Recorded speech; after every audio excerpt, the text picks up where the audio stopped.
Alors, je suis ravie de vous retrouver à toutes les deux pour l'épisode numéro 4 de la salle des profs, avec un thème un petit peu particulier, puisque on va parler du français langue maternelle finalement. Pareil, comme d'habitude, vous ne vous connaissez pas, mais vous faites le même travail finalement, ou presque. Et donc on va apprendre un petit peu à vous découvrir et à vous connaître. Alors, je vais vous laisser vous présenter un petit peu. Je sais pas laquelle des deux a envie de commencer.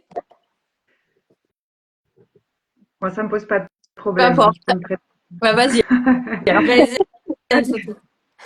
Alors, je ne sais pas l'étendue de la présentation, mais je vais être rapide et concise. Donc, moi, c'est Anne-Sophie. Je suis la fondatrice de Formation en français. Je suis à Valencia, en Espagne, depuis 2007. Alors, moi, à l'origine, j'ai pas du tout fait des études de FLE. Je viens du design d'espace. Je suis tombée dans le FLE et dans le FLAM un peu, on va dire, par hasard. Donc, je travaille depuis très longtemps avec l'enseignement du français. Actuellement, disons que la facette formation en français, c'est plus FLE, entreprise professionnelle, adultes et ados surtout, et toute la partie français langue maternelle, je la développe avec l'association Flamme dont je m'occupe à Valencia. Super. Voilà, voilà. Super. Super. Audrey, à toi. Alors donc moi c'est Audrey, je suis française, j'habite en Allemagne depuis plus de 14 ans, d'abord à Cologne et puis à côté de Cologne. Ce qui est rigolo, c'est que moi aussi le FLE c'est tout récent, c'est-à-dire que j'ai été, en fait actuellement je suis entre deux travails. Donc j'ai fini de travailler, je travaillais avant pendant plus de 10 ans, j'étais éducatrice en kindergarten. Alors pour ceux qui connaissent pas, c'est par rapport au système français, c'est maternelle, enfin crèche et maternelle, donc à peu près entre 0 et 1 an et jusqu'à 6 ans. Voilà. Et la semaine prochaine, je vais commencer un nouveau travail de vraiment de professeur de français cette fois dans une école, mais de FLE donc. Et du coup, ça fait à peu près 3 ans que j'ai lancé mon activité freelance où je propose des activités et des cours de français langue maternelle, donc qui s'adressent vraiment aux petits francophones que ce soit de Cologne ou du coup d'ailleurs, puisque je fais des cours en ligne. Mhm. Euh, et voilà, du coup, ça fait. J'ai commencé comme ça en fait parce que le monde de la petite enfance, je connais puisque c'est mon travail. Enfin, c'était mon travail jusqu'à il y a pas longtemps. Et voilà, j'ai suivi la demande de cours et de voilà pour les plus grands. Et voilà, j'ai fait un master de FLE entre temps aussi pour me former et puis justifier d'une formation dans ce domaine. Et voilà, j'en suis là aujourd'hui. Super. Alors justement, on en avait parlé avant. On va peut-être essayer de définir un petit peu le vocabulaire parce que on vient de prononcer le mot entre guillemets flamme, qui est finalement un sigle. Est-ce que vous pouvez expliquer exactement à quoi on fait référence quand on parle de flamme? Et en fait, définir un petit peu le public qui est considéré comme étant le public flamme, parce que je pense qu'il y a plein de gens qui le savent pas forcément, puisqu'on oppose fleu et flamme finalement. Donc, il y a peut-être des gens qui ne connaissent pas les différences. Est-ce que vous pouvez le définir, l'une de vous? Alors, moi, je veux bien parce que pour le coup, je suis un peu tombée dans la marmite. Alors, le flamme, en fait, c'est assez. Avant, je crois qu'on était quand même très nombreux à pouvoir l'utiliser. Et en fait, le flamme, c'est un dispositif. Les sigles, c'est français langue maternelle. Et c'est un dispositif français en fait. De fait, c'est l'AEFE, donc l'Agence de l'enseignement du français à Mhm. l'étranger, qui a pris vraiment. Ils ont même créé un label Flamme maintenant. Et à l'heure actuelle, c'est seulement les associations Flamme qui ont le droit d'utiliser ce label. Donc c'est Ouais. très plus en plus carré, de plus en plus rigide. C'est assez difficile. Ça pose des problèmes aux associations parce que ça veut dire qu'on ne peut pas faire de FLE normalement quand on fait du flamme. Mhm. Et ça s'adresse au public d'enfants Ouais. français. C'est-à-dire que c'est pas des enfants francophones, c'est des enfants français.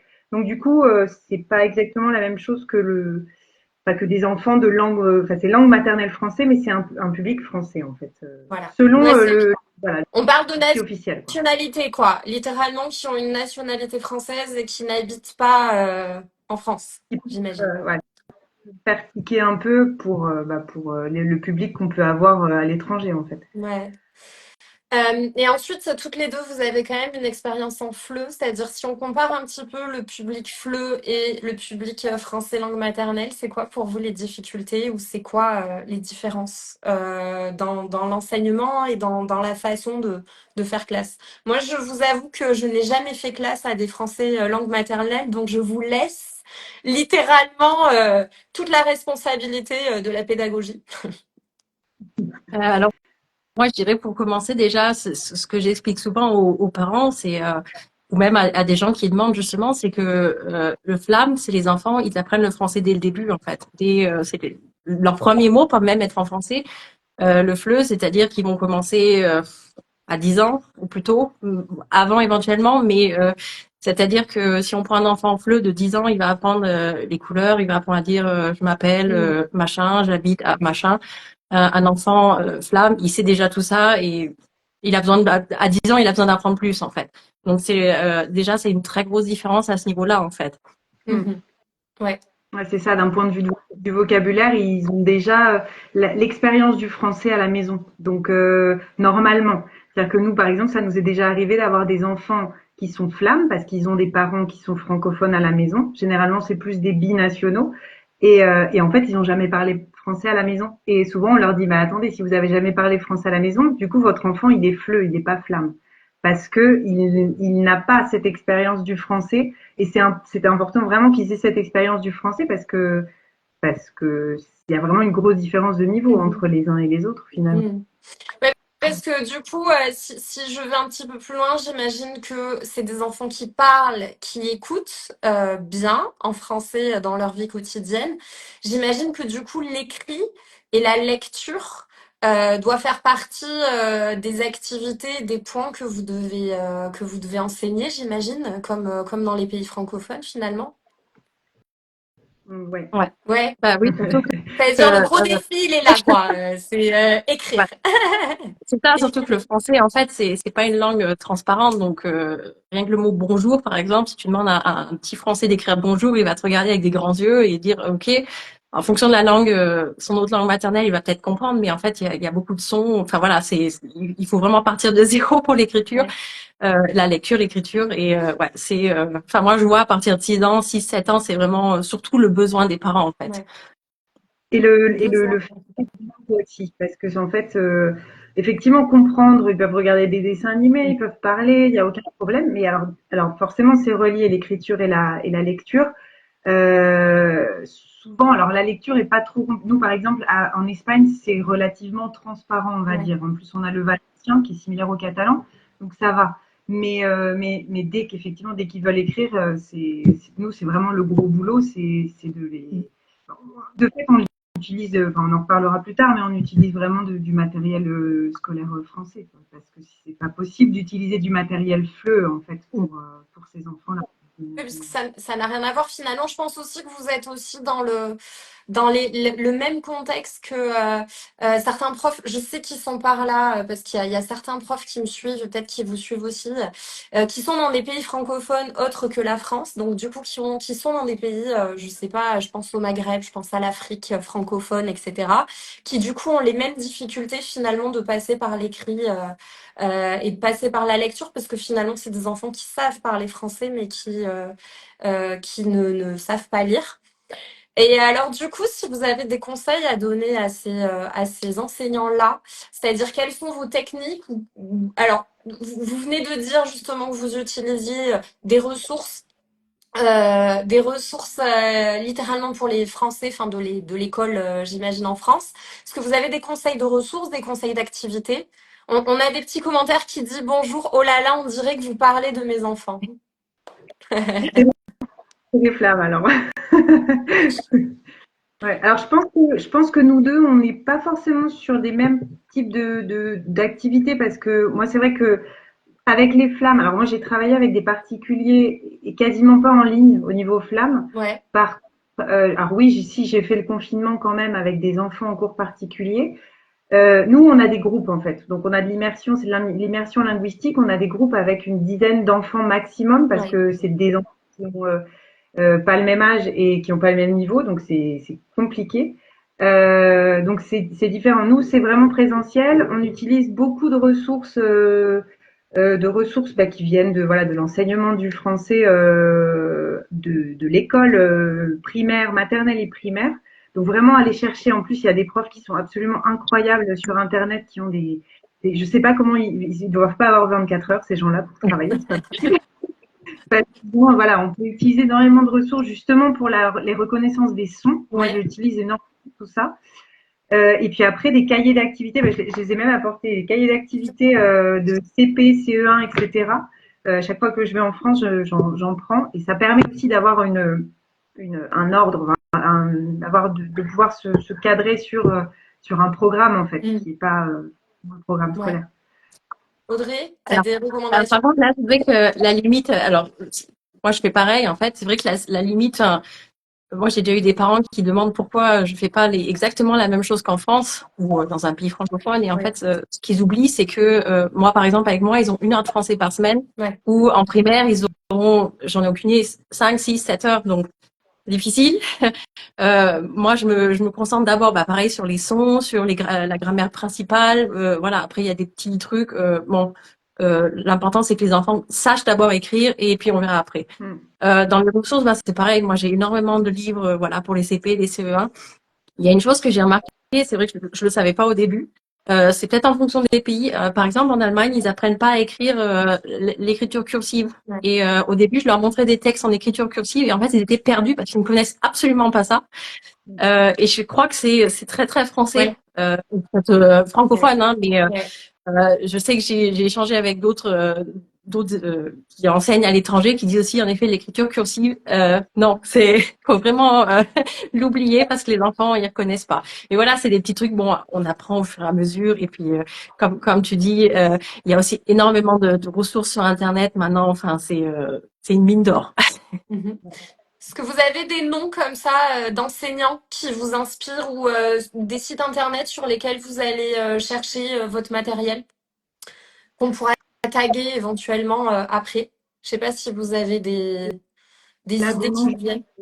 n'y a rien du tout. Je sais qu'il y a Bout de gomme qui est pas mal Mhm. pour après, il y en a d'autres, mais alors je suis désolée pour eux parce que pour le coup, je regarderai, quitte à peut-être après republier peut-être sur les réseaux tout ça, Ouais. euh, parce qu'il y a pas mal de choses. Après, nous, c'est vrai que il y a d'autres gens aussi qu'on peut utiliser, par exemple au niveau de l'apprentissage de la lecture, il y a Céline Alvarez Ouais. qui fait un travail absolument incroyable avec les enfants et elle a de la lecture, pour le coup, vraiment des albums et qui sont vraiment pensés pour les phonèmes, pour tout un tas de choses. Il y a vraiment beaucoup de choses qui se font enfin, de plus en plus, même au niveau donc c'est-à-dire qui s'inspire de l'école Montessori. Il y a la classe autonome. Enfin, il y a plein de choses comme ça qui viennent se greffer autour de l'enseignement du français. Et c'est vraiment c'est même un peu impressionnant parfois parce qu'il y a tellement de contenu, tellement de choses qu'on se dit par où on commence. Et moi, je dirais, il y a une chose qui est vraiment importante, c'est que les enfants se aiment. En fait, on a un travail parce que finalement, ils parlent français à la maison. Donc, écrire, quand on parle de l'orthographe et on parle de l'écriture, ça fait pas rêver, en fait. Non. Donc, des enfants, il faut vraiment, vraiment leur donner envie de pratiquer le français, de lire, d'écrire. Nous, on se centre vraiment beaucoup sur la lecture aussi, la Ouais. lecture d'albums, la lecture des histoires, pas mal de choses comme ça pour vraiment les inciter, Ouais. en fait. Ouais. Tu rejoins ça, Audrey? C'est-à-dire la Ouais, lecture, tu passes aussi beaucoup par les albums. ouais, c'est ça. Alors j'ai aussi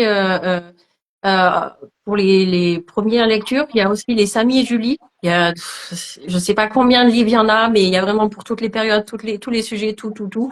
Je sais qu'il y en a même, ils sont classés par son étudié ou Ouais. par, voilà. Il y a aussi les Martine Pour les nostalgiques de Martine, il y a Martine, j'apprends à lire ou première lecture, je sais plus comment ça s'appelle exactement, qui sont aussi voilà pour les mamans qui veulent retomber un peu en enfance avec leurs enfants, bon surtout les filles, mais bon les garçons aussi. C'est ça. Et moi par contre aussi alors bout de gomme je connais aussi, j'utilise aussi beaucoup. Il y a le site Toutouille aussi que j'utilise beaucoup, ça permet de faire des jeux en ligne et aussi beaucoup de travailler l'écriture ou alors de faire un jeu et d'en découler un exercice d'écriture en fait. Et c'est vrai que c'est pratique, ça fait gagner énormément de temps, il suffit juste de trouver les images, Ouais. le jeu et c'est fait. Donc c'est Ouais. voilà. À une époque où on manque de temps pour tout, c'est quand même très Mm. pratique et très important à connaître. Tout Ouais. oui, elle est sur les réseaux, Ouais. on va la taguer juste après, parce qu'en plus, c'est vrai qu'elle fait un super boulot elle vous aide, elle aide aussi pour les profs de FLE, etc. Et c'est vraiment un super boulot qu'elle fait là pour le coup. Ça, c'est sûr, on va la taguer pour que vous puissiez aller la retrouver et elle sera contente très certainement. Très certainement. Ok. Ouais, vas-y. Je me permets aussi parce que du coup, par rapport aux flammes, même si vous n'êtes pas flamme et vous n'avez pas une association flamme, etc., il existe aussi Flamme Monde, qui est la fédération de toutes les associations flammes du monde. Donc même si vous faites pas partie de Flamme Monde, ils ont des pistes, ils ont des pistes aussi de matériel, ils ont pas mal de choses. Il y a des partenaires pour le flamme aussi, comme par exemple Story Player, je sais pas si vous Oui. connaissez. Voilà, qui est super pour la lecture, pour la lecture en ligne notamment, ou pour ne pas avoir à acheter des albums physiques. Ouais. Et enfin voilà, il y a tout un écosystème autour du flamme qui est en train de prendre une ampleur assez énorme. On était 80 associations, je crois, à Paris en octobre. Donc vraiment, il y a beaucoup de choses. Vous pouvez aller regarder dans les différents profils des associations flammes. Il y a pas mal de ressources qui sont partagées. Ouais, c'est chouette, c'est chouette. C'est vrai, on en entend de plus en plus parler en plus du flamme et c'est bien qu'il y ait de plus en plus de ressources qui sont mises à disposition aussi des enseignants.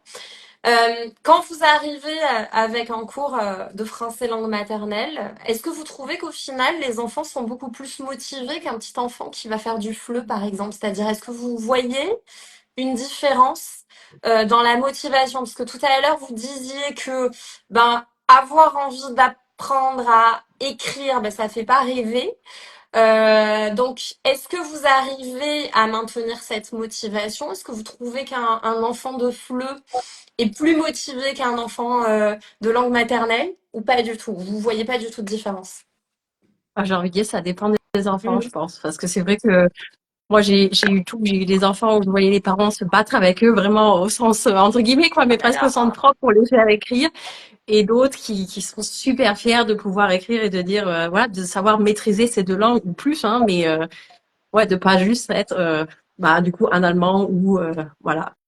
Ah, c'est chouette. Ce qui se passe, le FLE, en fait, il y a une progression. C'est-à-dire que les enfants qui font du FLE hors école, bon, généralement, alors des fois c'est les parents qui les obligent, donc c'est compliqué, mais ils voient une progression. C'est-à-dire que petit à petit, ils parlent de plus en plus le français, ils apprennent de plus en plus de mots, etc. Alors que l'enfant flamme, finalement, quand on parle de l'écriture, bah, ça prend du temps. Ça prend du temps et il y a il y a une dynamique qui est plus invisible, on va dire, Mhm. que après, par exemple, quand ils sont capables de lire un texte à voix haute ou qu'ils ont été capables de recopier une poésie, enfin d'écrire une poésie ou d'écrire quelques mots, c'est chouette aussi. Donc ouais, non, c'est pas forcément pas forcément plus de motivation d'un côté que de l'autre, en tout cas. Vous pensez qu'il y a plus de frustration de la part des parents qui, du coup, eux, parlent et écrivent français très certainement pour la plupart. Dans ce que tu disais, non, la progression, elle est moins visible, ça va prendre plus de temps. Vous pensez que le rôle des parents est différent ou la relation qu'on a avec les parents est différente? Chez nous, c'est compliqué parce on a le lycée français, c'est un choix des parents de pas mettre leurs enfants au lycée Ouais. français. Mais souvent, les parents se rendent pas compte, en fait. Ils disent, oui, mais pourquoi elle sait pas lire? Bah, parce qu'elle a pas appris, en fait. C'est pas inné. Le français, c'est pas inné, Mhm. ça s'enseigne. Donc, ouais, non, enfin, les parents sont pas toujours, enfin, il faut, arriver à faire prendre conscience aux parents qu'il y a une méthode, qu'il y a une manière d'avancer. Oui, j'ai déjà Ouais. eu ça en fait. des parents qui ont essayé eux-mêmes d'apprendre à écrire et à lire à leurs enfants parce qu'ils se sont dit, bah, c'est facile, je sais faire. Et en fait, bah, en effet, il y a une méthode et il faut respecter le rythme de l'enfant parce que vouloir faire trop vite, c'est braquer l'enfant, ou alors, voilà, il va pas y arriver. Et je pense que ce que certains parents ont du mal à comprendre peut-être, c'est que bah, ça met du temps justement parce que bah, le français, voilà, c'est une langue qui est quand même très compliquée à l'écrit. Il y a souvent une règle et puis beaucoup plus d'exceptions que ce que la règle précise. Donc voilà, c'est tout des choses. Et puis bah voilà, je reviens au fait que moi je les vois 1 heure par semaine. Donc 1 heure par semaine, Ouais. il faut acquérir le son, il faut voilà et qu'il soit vraiment maîtrisé pour avancer à la suite. Sans parler bien sûr de la grammaire, parce que ça c'est l'étape suivante. Mhm. Donc justement, donc toi, tu les as en général 1 heure par semaine. Toi, Anne-Sophie, tu as des cours tu les vois combien de temps par semaine en général? 2 heures. Nous, on fait, en fait, pour les 3-5 ans, on fait 1 heure et demie, et pour les 6-10 ans, on fait 2 heures. Par Mhm. contre, c'est 2 heures en groupe. Donc, c'est de l'immersion linguistique. Mais en fait, normalement, on fait pas 2 heures de lecture et écriture. C'est-à-dire que ce qu'on fait, c'est D'accord. que en horaire d'extrascolaire, on fait en sorte que qu'on ait ce soutien, enfin en fait ce renfort linguistique, ce qu'on appelle le renfort linguistique, c'est un peu la carotte. Et la carotte, pardon, c'est la carotte, c'est faire des activités Ouais. manuelles qui sont reliées à l'activité linguistique D'accord. normalement. Ils font D'accord. des travaux manuels, quand ils s'ennuient, ils prennent un petit livre et ils vont lire dans un Ouais. coin, en français bien sûr. Enfin voilà, il y a vraiment c'est une gestion de groupe qui est différente du cours particulier. Moi, pour avoir fait du cours individuel ou avec 2 ou 3 enfants, on entre dans quelque chose de différent. C'est plus compliqué, enfin assez compliqué à gérer. Pas plus compliqué, mais assez compliqué à gérer. C'est compliqué. Oui, oui, oui. Donc voilà, ouais. Et c'est ce qui est important, je pense que à souligner, c'est ce que tu dis, c'est-à-dire qu'en 2 heures, tu vas pas faire que de la lecture, sinon ça serait imbuvable complètement. Et ça, c'est important parce que je pense qu'on a tous un petit peu, enfin pour ceux qui connaissent un petit peu, on a un petit peu cette image du français de langue maternelle comme quelque chose avec un focus total sur l'écriture et la lecture, alors que c'est bien que tu soulignes que non, ça ne se résume pas uniquement à lire et à écrire en français et qu'il y a tout un écosystème presque autour de ça. Et je pense que c'est Donc, important. pour vous donner une idée, je ne sais pas si vous connaissez l'album du loup en slip. Les grands travaillent sur le loup en slip. On a donc il y a un côté un peu décalé aussi parce que du coup c'est pas de la lecture vraiment traditionnelle. Ils ont fait des marionnettes à la fin de la classe, c'est-à-dire qu'ils ont lu l'album et après ils ont fait des marionnettes. D'accord. Après avoir travaillé le son ou, le son on, voilà. Hmm. Donc Ouais. Ok. mélange des deux. Super. Super, Et je super. pense que, pour rajouter sur ça, sur lecture-écriture, en fait, donc c'est des enfants, enfin moi par exemple, ils ont entre 6 et 10 ans. Donc, c'est des enfants qui, bah, dans leur langue maternelle, apprennent aussi, enfin, du coup, leur autre langue maternelle, apprennent aussi du nouveau vocabulaire. Et en fait, ils évoluent. Donc, c'est vrai que moi, je mets aussi beaucoup, enfin, plus ou moins beaucoup d'oral dans les cours parce que, bah, il faut qu'ils entendent les mots, qu'ils entendent comment on les prononce. Des fois, ils ont des accents. Donc, essayer de les aider à prononcer correctement. Donc, c'est beaucoup écriture, lecture, mais ça reste français général, du coup, pour, Ouais. bah, voilà, que tout soit équilibré, en fait. Oui, parce que ça allait être ma question suivante. On apprend en général à lire vers 6 ans. À quel âge vous commencez vraiment à rentrer dans l'écrit sans que ça interfère dans l'apprentissage de la lecture avec l'autre langue ou la langue de scolarisation? C'est-à-dire, est-ce que vous commencez directement à 6 ans, un petit peu avant, avec certains sons à reconnaître, ou vous attendez que la lecture soit maîtrisée dans la langue de scolarisation? Alors, moi, jusqu'à présent, c'est vrai que je disais, je les acceptais à partir du niveau CE1, on va dire. Donc, ils maîtrisent D'accord. vraiment la langue, enfin, l'écrit dans Oui. leur langue. Et en fait, cette année, il se trouve que j'ai deux filles qui sont en CP. Il y a notamment ma fille, en fait. Donc, elle voulait à tout prix apprendre à lire et à écrire en français. L'autre fille que j'ai, c'est pareil, en fait. Elle est en CP. Mais en fait, elle se débrouille bien. Alors, on met plus de temps, c'est vrai que je me rends compte, Ouais. mais ça les gêne pas. Elles arrivent bien à différencier. Alors, il y en a une est de Pologne, donc ma fille d'Allemagne. Elles arrivent super bien à différencier les 2 langues. Après, c'est vrai que je trouve quand même plus facile pour les enfants qui sachent quand même bien maîtriser l'écriture dans leur Oui. langue de scolarisation et Ouais. ensuite de commencer le français. Mais je pense que c'est vraiment du cas par cas, en fait. Ouais.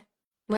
Ouais, Oui, nous, on les prend à partir de 6 ans. Enfin, on les prend au niveau des grands, donc de l'écriture. Avant, ce qu'on fait de les 3 5 ans, c'est vraiment de la pratique du français et de la sensibilisation. À partir de 6 ans, ce qu'on peut voir, c'est les problèmes de graphie. En fait, c'est qu'ils vont nous d'accord. faire un peu envers, ils vont pas reconnaître le P et le B. Enfin voilà, c'est des choses qui sont classiques. Mais alors, l'avantage, c'est que ici, finalement, nous, la difficulté qu'on a avec la langue du pays, qui est l'espagnol, il n'y a pas une grosse différence de. Finalement, c'est surtout dans les phonèmes complexes Mhm. qu'on a des différences. Donc, ça pose pas de problème de commencer en même temps pour eux. Après, la première année, ils écrivent quand même beaucoup moins. On est plus sur de la reconnaissance des mots, reconnaissance des syllabes. Ils doivent Ouais. créer des mots simples, Mm. etc. Ouais. Mais moins vraiment écriture. Nous, ce qu'on fait aussi, c'est que j'ai introduit le cahier CIS et c'est drôle parce que donc le cahier d'écriture français classique qui n'existe pas. C'est marrant parce qu'il y a une vidéo d'ailleurs sur Arte qui parle du cahier CIS. Je t'invite Audrey à le regarder parce on voit la différence Ouais. d'écriture entre les Allemands et les Français. Et le cahier CIS, c'est une autre méthodologie qui est compliquée, qui parfois se heurte un petit peu parce on n'apprend pas à écrire de la même manière C'est vrai. à l'autre. Pas du tout. C'est vrai, effectivement, deux méthodologies. Alors, ça va faire presque une demi-heure on est déjà connecté. Du coup, je vais passer à la question que je pose toujours à tous les invités ou quasi. J'aime toujours poser cette question qui est très philosophique, mais c'est pas grave.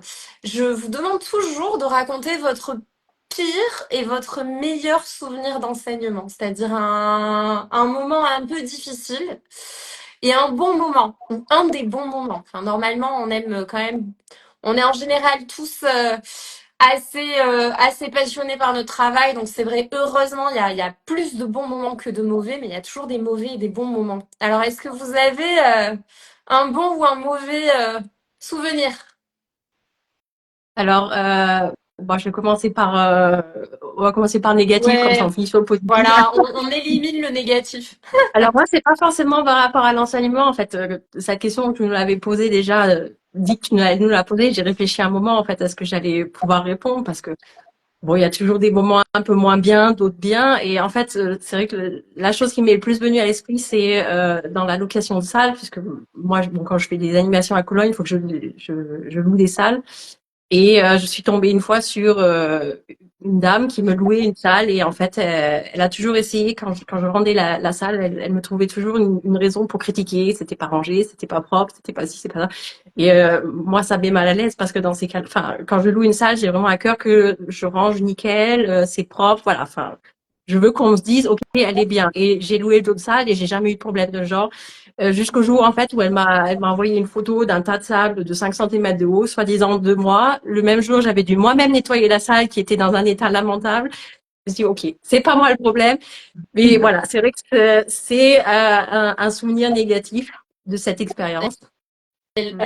L'autre travail du prof qui est le rangement, le Voilà, voilà, nettoyage, etc. Hein, ce travail annexe qu'on ne voit pas, mais voilà, c'est aussi bien de le souligner voilà. parce que c'est important. Ouais. La mise en place et le rangement, c'est C'est très bien ça, de le c'est souligner ça. finalement. Bon, et un bon souvenir. Bon alors pareil, il y en a plein. Je fais énormément de rencontres. C'est bon, je trouve que quand on s'expatrie comme ça, de toute façon, on s'ouvre plus au monde et ce domaine m'a encore plus ouvert au monde puisque j'ai rencontré des familles. Ça va dans toutes les directions, on va dire. Mais c'est vrai que les bons souvenirs, ça va surtout être les élèves qui manquent énormément de confiance en eux et qui, en cours, finissent par avoir ce déclic et voir la fierté briller dans leurs yeux. Alors ça, c'est ouais, c'est magique. On est hyper content. On sait que les parents vont être aussi très contents et ouais, ça c'est génial. C'est pas tout le temps, mais c'est génial. Ouais. C'est cette fameuse sensation pour laquelle on travaille finalement. On se Exactement. voir la confiance, l'admiration est presque une fleur qui est en train de fleurir. Quand on le C'est voit ça. comme ça, c'est quand même exceptionnel. Ouais, c'est ça. C'est l'impact du prof sur un élève quand même, c'est merveilleux. Quand on arrive à ressentir ça, c'est Mm. super. Ouais, c'est Ok. vrai. Anne-Sophie? J'allais dire un peu en blague bon et mauvais souvenir en même temps la rentrée, mais parce que là cette année on a eu 50 enfants. En 4 ans on est passé de 10 à 50 enfants. Waouh! Pas seule, j'ai des filles qui sont avec moi, mais on prend les enfants à partir de 3 ans. Et de fait, j'ai appris cette année, on ne prendra plus les enfants à partir de 3, mais à partir de 4 ans. Parce que il y a des enfants pour lesquels c'est trop tôt en fait, parce que c'est des enfants, parce qu'ils pleurent. Et en souvenir vraiment mauvais souvenir, j'aurais envie de dire que vraiment d'avoir eu des enfants qui n'avaient pas à être là. Donc c'est aussi difficile pour eux que pour moi, que pour nous même. C'est-à-dire que alors quand des fois ils pleurent, ils se sentent en échec. Euh, et il faut arriver à faire comprendre aux parents que c'est pas le moment encore, qu'il faut attendre. Il y a pas très longtemps, justement, il y a une maman qui est partie, qui nous a laissé sa fille qui était déjà qui était en train de pleurer, elle nous l'a laissée, et elle est partie parce qu'elle avait un rendez-vous médical, et la fille, on n'avait pas à la voir ici, elle était en crise, quoi. Donc c'était vraiment mauvais souvenir, vraiment mauvais souvenir. D'ailleurs, la prof qui s'occupait de ce groupe-là, elle en a eu 4 dans la même séance qui ont pleuré En plus, souvent, pendant une heure. ils se contaminent entre eux, hein. S'il y en a un qui commence à pleurer, les autres suivent. Ça faisait pas longtemps en plus qu'elle était là, la pauvre. Donc je lui ai dit, écoute, c'est la première fois que ça m'arrive vraiment une situation comme ça. Mais bon, voilà, c'est des cas où il y a des fois où c'est plus difficile, ils sont plus fatigués. C'est comme nous, on est fatigués. Il y a des fois où on est moins bon, on est moins prof, on n'est pas toujours parfait. Et au niveau des bons souvenirs, c'est souvent quand on a la fin d'année ou quand on organise un événement spécial avec tous les enfants. Parfois, les parents viennent aussi, et ça peut être, par exemple, là, on a organisé les Olympiades en juin, Mm. les Olympiades flammes,